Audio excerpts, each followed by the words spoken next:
In corporate debt, there are those that are secured and those that are unsecured. Let's start by talking about the three types of secured corporate bonds.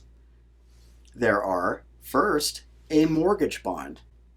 This is backed by the building and property of the business. This would be issued by a manufacturing company or a company that needs large amounts of land in order to conduct its business. Think about pharmaceutical companies or utility companies like railroad and trucking companies. They would be among the largest issuers of mortgage bonds. The second type of secured corporate bond is a collateral trust bond. This bond is backed by the securities held within the portfolio owned by a corporation. This type of bond would be issued by a holding company. Think about the best known holding company in America, the greatest, the legendary Berkshire Hathaway, created by the extraordinary Warren Buffett. It owns shares of many different companies. So if it were to issue a collateral trust bond, it could use the shares in one of the many companies that it owns. And the third type of secured corporate bond is an equipment trust certificate. This is issued by common carriers. And what do I mean by common carriers? Airlines, trucking companies, railroad companies. And the bond is backed by the equipment within the portfolio. So if a company were to default, you could maybe sell the equipment, the nuts and bolts, for something, right? In all three cases, if the company goes bankrupt, these are all backed by a specific asset. So if a company goes bankrupt, then you will be paid when this particular asset is liquidated. The second type of corporate debt is unsecured corporate debt. And this is backed by nothing more than the company's promise to pay and the company's goodwill. So the credit rating of this company is very, very important. Now there are two types of unsecured corporate bonds. However, I'm going to throw in a third type of corporate debt here because it is corporate debt, but it is not a bond. And that is commercial paper. Commercial paper is short-term, unsecured corporate debt with a maximum maturity of 270 days. That limit is very important to note because the maximum maturity is 270 days. Commercial paper is known as an exempt security, meaning that it does not have to register with the Securities and Exchange Commission, the SEC. It is exempt from registration with the SEC, and because its maturity is less than 1 year, it is a money market security. Commercial paper is issued at a discount below par value, and it matures at par value. It makes no interest payments over the life of commercial paper. So remember, while this is not a bond, commercial paper is short-term, unsecured corporate debt with a maximum maturity of 270 days.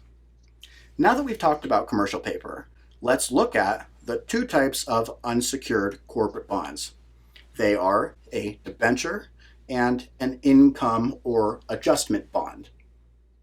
A debenture is backed by the full faith and credit of the issuer. That's all that backs these bonds. Not assets, none at all. An income or adjustment bond only pays interest when and if the company has earnings. Remember, only when the company has earnings. Therefore, this bond trades flat without any accrued interest because the interest does not build up because the company may not have enough earnings to pay you the interest. Let's go back and look at debentures in more detail. Firstly, you have a subordinated debenture. The purchasers of subordinated debentures are willing to take a lower priority of claim in the company's assets in case of a liquidation. In exchange for this privilege, they get a slightly, or this disadvantage, not a privilege, they get a slightly higher interest rate. So remember, they take a lower claim, i.e. subordinate their claim on the company's assets in a liquidation in exchange for a slightly higher interest rate. The second type is a convertible debenture, and it's a little bit more complicated because it allows the converged stock or bondholder to convert their shares or their bond into owning common stock. It gives the bondholder the right to convert from owning a bond into owning common stock. The terms of conversion are set forth based on par value.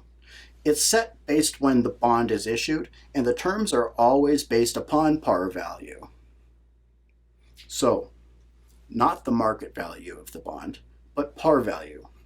I'm going to repeat this. Make sure you understand this clearly.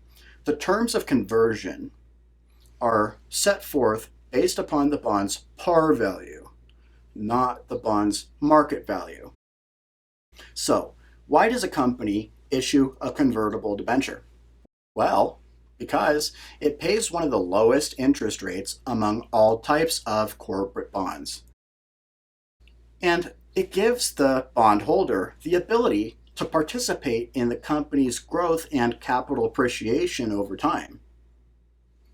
During the time that the bondholder holds the convertible security, they will receive a low interest rate. However, if the company is able to improve its earnings and grow the company and improve its performance, its common shares will rise, hopefully above the conversion price, and then the bondholder will convert at the conversion price and capture the gain. Between the conversion price and the appreciated market value of the common stock.